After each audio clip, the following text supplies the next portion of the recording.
In the heart of a sun-scorched valley, where the very air shimmered with heat and myth, sat the throne of a mighty king.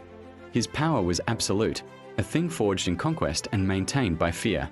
When he held court, the beat of the royal drums was not merely a sound, it was the valley's own terrified heartbeat, a rhythm that echoed from the stony peaks to the deepest ravines. Every subject, from the highest noble to the lowliest servant, bowed their heads, their loyalty a mask for their apprehension. The king's word was law, his gaze a sentence. Order, in his kingdom, was silence. It was obedience. It was the absence of any will but his own. The court was a grand spectacle of this power.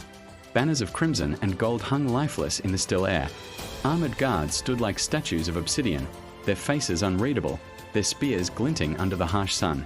The nobles, draped in fine silks, sat in their designated places, their postures rigid, their faces a careful blend of reverence and caution. Today was no different. The drums thundered, the king sat upon his gilded platform, a hawk surveying his domain, and the world held its breath. Then, into this meticulously crafted tableau of fear and order, something impossible happened. A disruption.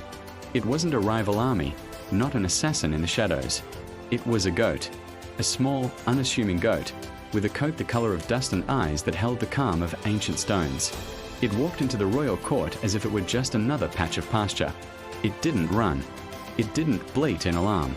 It simply walked, its hooves making soft, rhythmic clicks on the polished stone floor, a sound that cut through the oppressive silence left by the dying drums.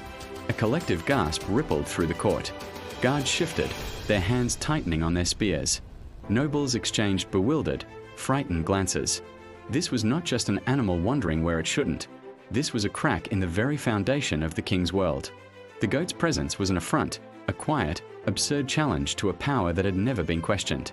It stopped in the center of the court, directly before the king's platform, and simply stood there, chewing thoughtfully, its gaze steady and unbroken. The king's eyes, which could make generals tremble, narrowed to slits. But before he could utter a command of death, a strange thing occurred. The wind, which had been still all morning, began to stir. It whispered through the court, rustling the banners, carrying with it a voice that seemed to be everywhere and nowhere at once. It wasn't the goat's bleat. It was a clear, resonant tone that seemed to ride on the breeze itself. "You call this order?"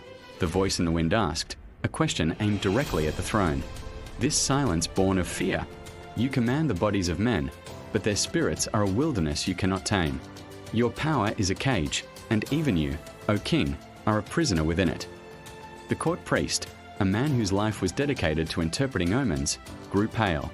This was a magic he did not understand, a power that defied his rituals and incantations.